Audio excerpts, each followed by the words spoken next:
بسم اللہ الرحمن الرحیم۔ السلام علیکم ورحمۃ اللہ وبرکاتہ۔ ہمارے آج کے سبق کا عنوان ہے شہری دفاع۔ شہری دفاع کا محکمہ لوگوں کو تربیت دیتا ہے اور بوقت ضرورت لوگوں کو ابتدائی طبی امداد بہم پہنچاتا ہے۔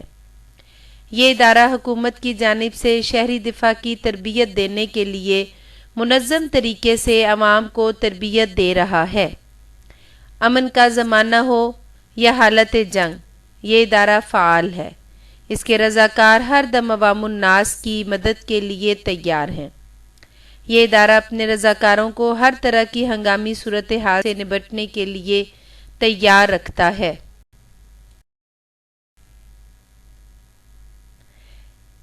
جن حالات میں ہم پاکستانی گزر رہے ہیں، ہمیں شہری دفاع کی تربیت ضرور حاصل کرنی چاہیے۔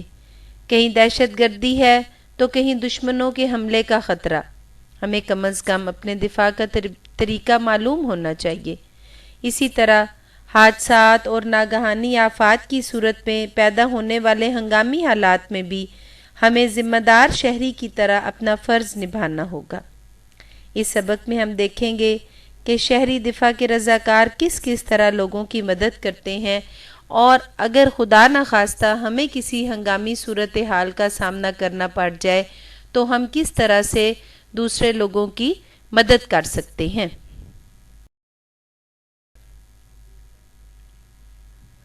اب ہم سب سے پہلے سبق کے خاص الفاظ جو ہیں وہ دیکھ لیتے ہیں۔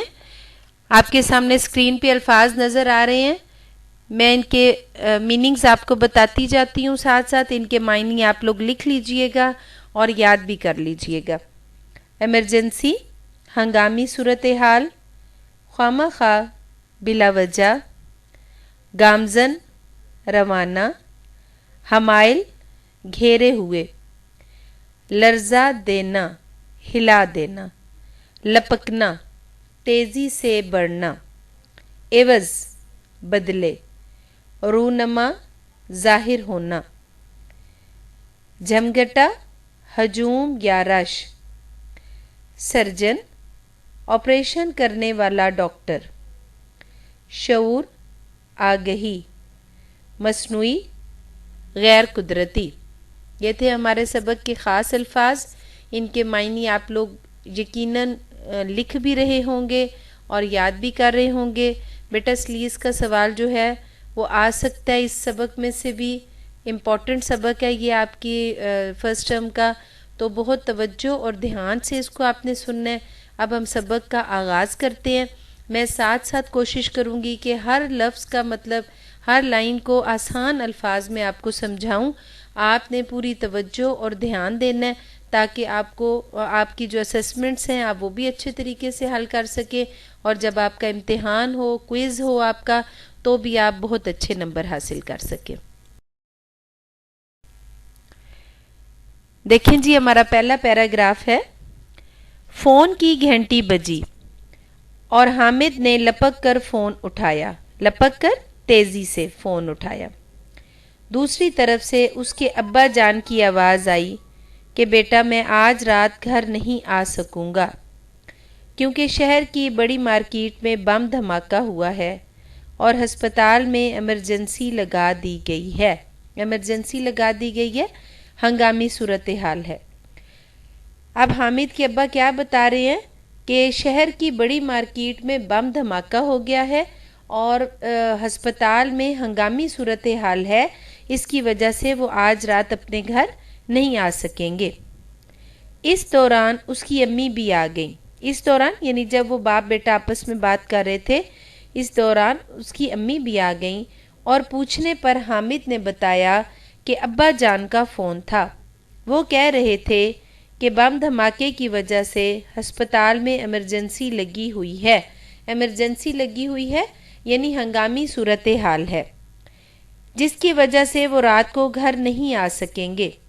حامد نے سوچا کہ دھماکہ کرنے والے کس قدر کتنے ظالم لوگ ہیں، ظالم ظلم کرنے والے ہیں، خواہ مخواہ، بلا وجہ، بے گناہ، بے قصور شہریوں کو ہلاک کر رہے ہیں، مار رہے ہیں۔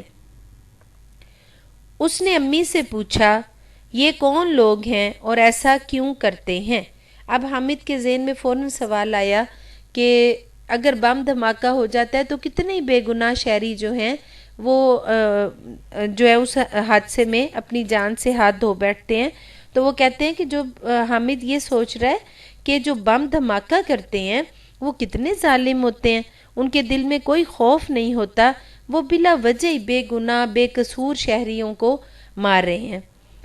اس نے امی سے پوچھا یہ کون لوگ ہیں اور ایسا کیوں کرتے ہیں؟ امی جان نے اسے بتایا بیٹا یہ ملک اور قوم کے دشمن ہیں۔ یہ کون ہے؟ ملک کے بھی دشمن ہیں اور قوم کے بھی دشمن ہیں۔ یہ نہیں چاہتے کہ ہمارا ملک ترقی کی راہ پر گامزن ہو، راستے پر گامزن ہو چلے اور خوشحال بنے اور ترقی یافتہ بنے۔ تو ماں اپنے بیٹے کو بتا رہی ہے، امی جان جو ہیں وہ حامد کو بتا رہی ہیں کہ یہ ملک کے اور قوم کے دشمن ہیں، یہ نہیں چاہتے کہ پرامن ماحول رہے، ملک میں امن و سکون کا ماحول رہے اور ملک ترقی کرے، بلکہ یہ چاہتے ہیں کہ ایسے ہی حالات پیدا رہیں اور ہمارا ملک جو ہے وہ ترقی نہ کر پائے۔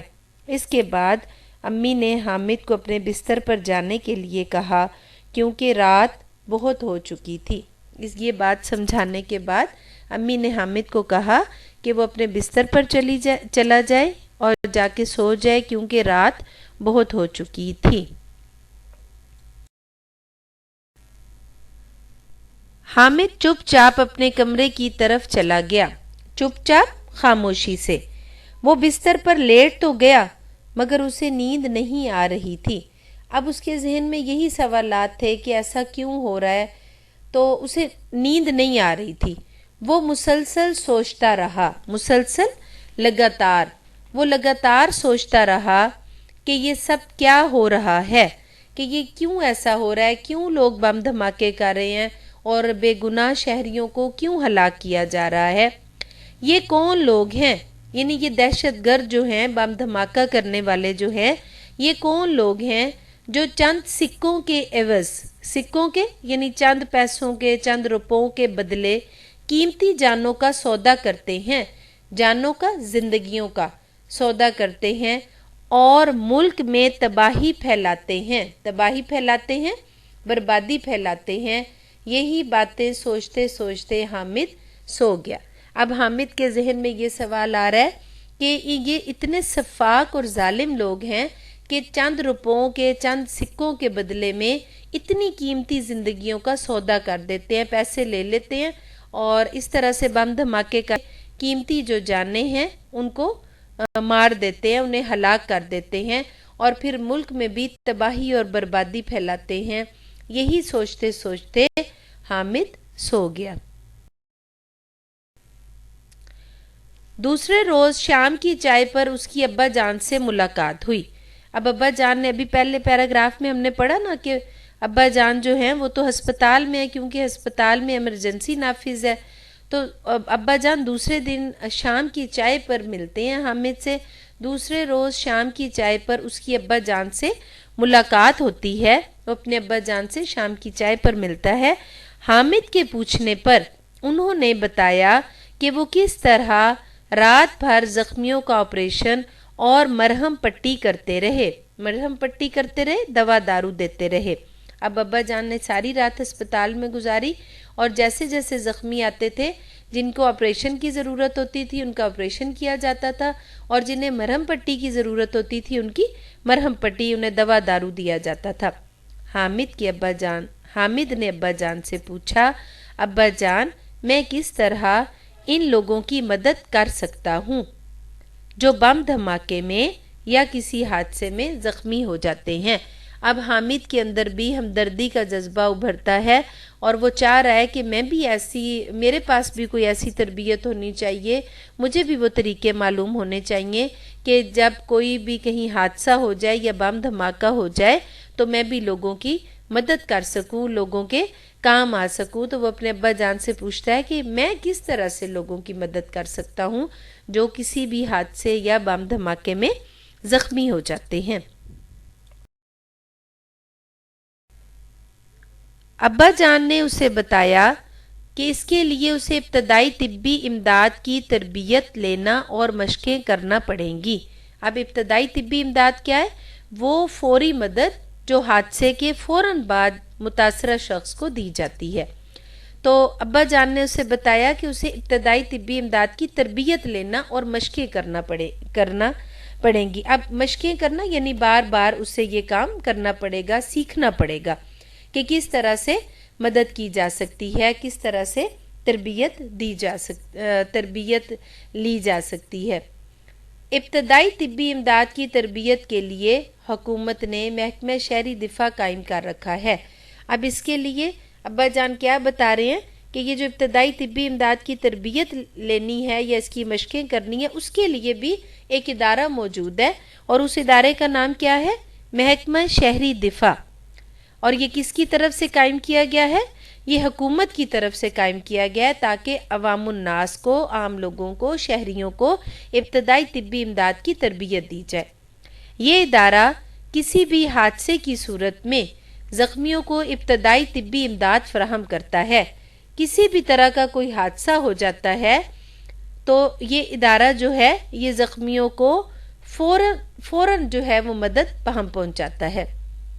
شہری دفاع کے ادارے نے ابتدائی طبی امداد کی تربیت فراہم کرنے کا معقول انتظام کر رکھا ہے۔ اب یہاں دو باتیں ہمارے سامنے آ رہی ہیں۔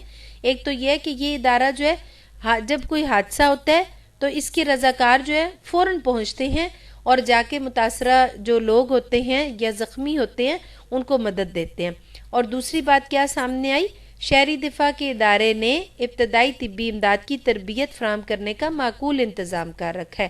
تو اس کے ساتھ ساتھ جو عام شہری ہیں انہیں یہ تربیت دینے کے لیے، یہ ٹریننگ دینے کے لیے یہ ادارہ جو ہے یہ اس نے معقول انتظام کر رکھا ہے اور مناسب انتظام کر رکھا ہے، بندوبست کر رکھا ہے۔ تو عام شہریوں کو تربیت دینے کے لیے بھی اس ادارے نے مناسب انتظام، مناسب بندوبست کر رکھا ہے۔ ہر صحت مند شخص کو رضاکارانہ طور پر اس کی تربیت حاصل کرنی چاہیے۔ اب دیکھیں جو صحت مند شخص ہے، اب رضاکارانہ طور پر کیسے کام کیا جاتا ہے؟ جس کے بدلے میں ہم پیسے نہ لیں، کوئی تنخواہ نہ لیں، پیسے نہ لیں، بلکہ ہم اللہ کی رضا کے لیے کام کریں۔ اور ہر جو صحت مند شخص ہے اس کو چاہیے کہ وہ یہ تربیت حاصل کرے تاکہ بوقت ضرورت وہ لوگوں کے کام آ سکے۔ ٹھیک ہے جی، آج ہم یہیں تک پڑھیں گے انشاءاللہ تعالی۔ اگلا ہمارا لیکچر ہوگا اس میں سبق کا بقیہ حصہ میں آپ کو پڑھاؤں گی۔ آپ لوگوں نے اس کو بہت توجہ اور دھیان سے سننا بھی ہے، اور اس کے بعد آپ نے سلیس کی جو ہے وہ پریکٹس بھی کرنی ہے۔ اس میں سے کوئی بھی پیراگراف لے لیں، مشکل الفاظ لکھیں اور اس کی پریکٹس ساتھ ساتھ آپ کریں، ٹھیک ہے؟ اور اس میں سے ایم سی کیوز بھی آ سکتے ہیں۔ آپ کو بار بار بتایا جا رہا ہے، یہ بات بار بار سمجھائی جا رہی ہے کہ اس میں سے آپ کا کوئز بھی بن سکتا ہے، اور اسی طرح سے جو اسیسمنٹ ہے اس کے کوسچن ریڈنگ میں سے بن سکتے ہیں۔ اس لیے پورے دھیان اور پوری توجہ سے آپ سنیں اور اس کو سمجھنے کی کوشش کریں۔ اب نیکسٹ انشاءاللہ تعالی اس چیپٹر کو کمپلیٹ کریں گے ہم۔ اپنا بہت خیال رکھیے گا اور دعاؤں میں ضرور یاد رکھیے گا۔ جب بھی دعا کریں اپنے والدین کے لیے دعا ضرور کیا کریں۔ اپنے دعا کی ابتدا جو ہے وہ والدین کے حق میں دعا سے کریں۔ اسی طرح سے اپنے تمام اساتذہ کو جو آپ کو پہلے پڑھا چکے ہیں یا آپ کو پڑھا رہے ہیں، تمام اساتذہ کو اپنی دعاؤں میں ضرور یاد رکھا کریں۔ اللہ تعالیٰ آپ سب کو، آپ کے گھر والوں کو اپنی حفظ و امان میں رکھے، اور اللہ تعالیٰ ہم سب کے لیے آسانیاں پیدا کرے اور ہمیں آسانیاں تقسیم کرنے کا شرف عطا کرے۔ اللہ حافظ۔